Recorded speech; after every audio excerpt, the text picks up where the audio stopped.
Section 4.7 is the last section in the chapter. It's titled Counting, although it's not quite as simple as just counting. Instead, we're counting the different ways that different events can occur.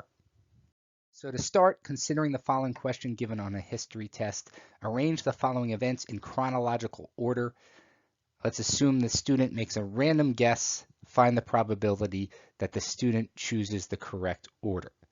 So when doing this problem, we want to figure out or count how many different ways can they choose an answer to this problem. All right, so they want to pick an event that comes first. So there's three options. Obviously, there are three ways they can choose that first event. Let's say they picked Teapot Dome Scandal. After that, there's two left. So the next choice, there's only two chances. All right, let's say they picked Boston Tea Party next, and then followed by Civil War. All right, now there's only one left. So there are 3 times 2 times 1, 6 ways they can make an answer to this problem. So the probability of getting it correct is 1 out of 6. A symbol that we're going to be using throughout this section is the factorial symbol. It's denoted by this exclamation point, and we'll see it next to a number like we do down here, 4 factorial. And it just means that we're going to multiply 4 by every number underneath it. So 4 times 3 times 2 times 1, 4 factorial equals 24.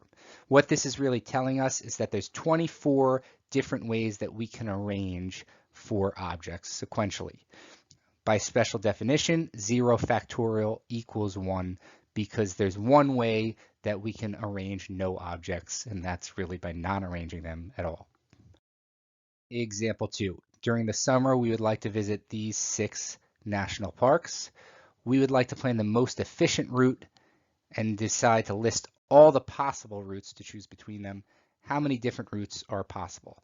So there are 6 parks here, okay, which means our answer is just going to be 6 factorial. 6 for the first, 5 for the second, 4 for the third, on and on. Okay, there are 720 routes possible. Now the factorial function is in your calculator. For small numbers, we can just do it manually. For larger numbers, we'll be doing it with the factorial button.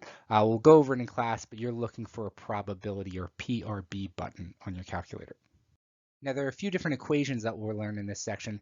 The first is permutations. Permutations are used when we have n different items available. We want to choose r of them, and we're choosing them without replacement. Okay, and we consider rearrangements of the same items to be different. So in other words, order matters. Okay, here's our equation. NPR, total number of items, the number that we want to choose. All right, it equals n factorial on the top, n minus r in parentheses, factorial on the bottom.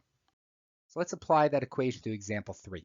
We must conduct surveys in state capitals. However, we only have time to visit 4 of them. How many different routes are possible?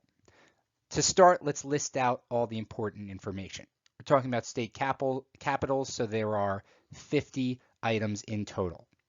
Okay, we want to know how many routes are possible when we're choosing to visit 4 of them. Okay, so R equals 4. It's how many we want to visit. Now, here's our equation for permutations. We're going to put 50 in for the N and 4 in for the R. So it looks like this. Now, this simplifies to 50 factorial over 46 factorial. If we were to actually write this out, let me show you what would happen here. Okay, I don't have every string of numbers here, but I have a lot of them, enough for us to see what actually occurs. So we can see a 46 on the top here and on the bottom. Those are going to cancel out. Same thing with the 45s. Same thing with everything all the way down to 1. So the only thing we really need are the numbers that come prior to hitting that 46. So 50 times 49 times 48 times 47 gives us our answer, 5,527,200. That's the number of different routes. Same type of problem. This time we're horse racing. We want to place an exacta bet where we're betting hopefully correctly on the first and second place horse. We're at the Kentucky Derby. There are 20 horses racing. We're going to randomly select 2 of them. What's the probability that we win this bet? Okay, so again, listing everything out. N equals 20, that's the number of horses, and we want to choose 2. R equals 2.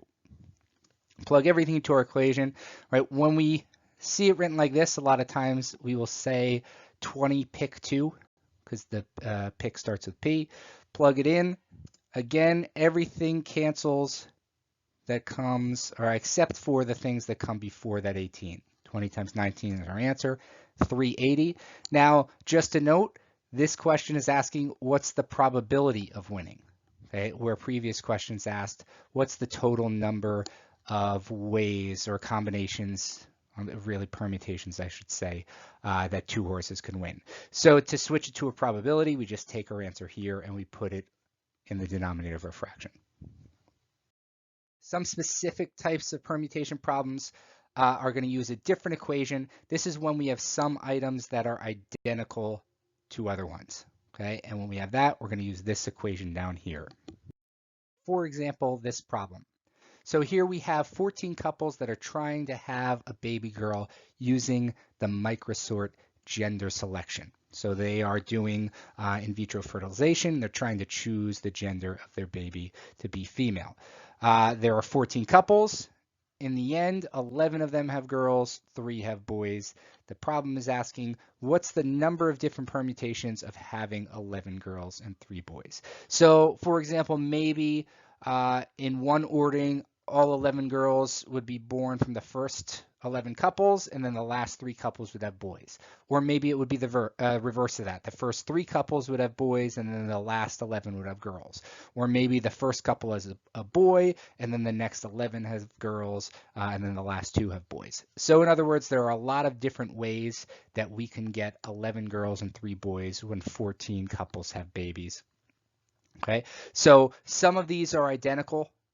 Okay? In other words, we have 11 girls and 3 boys that are just being repeated. Those are identical items.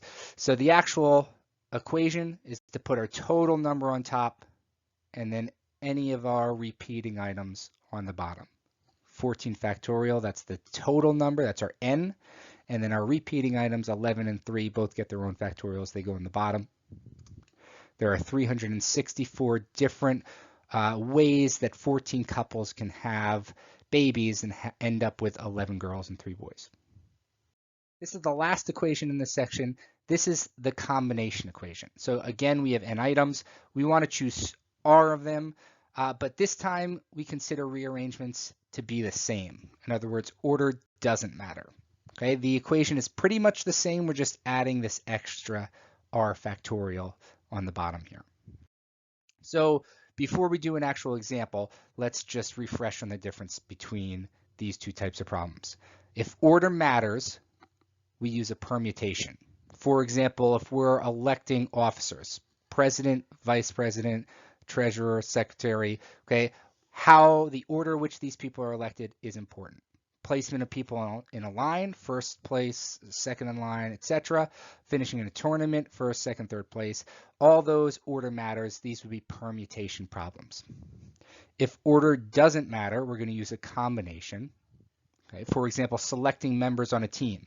If I were to pick 3 people to be on a team, it doesn't matter who I pick first, second, or third. They're all on the same team.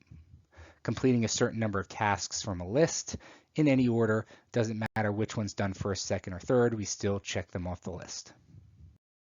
For example, in the Florida Lottery, you select 6 numbers between 1 and 53. You win the jackpot if the same 6 numbers are drawn in any order. Find the probability of winning. N equals 53. That's the total of all our lottery numbers. We want to choose 6 of them. And since they can be drawn in any order, this is a combination problem instead of a permutation problem. We plug everything in to our combination equation here, and we get this huge number of almost 23 million. Again, just like that other problem, it's asking what's the probability of winning.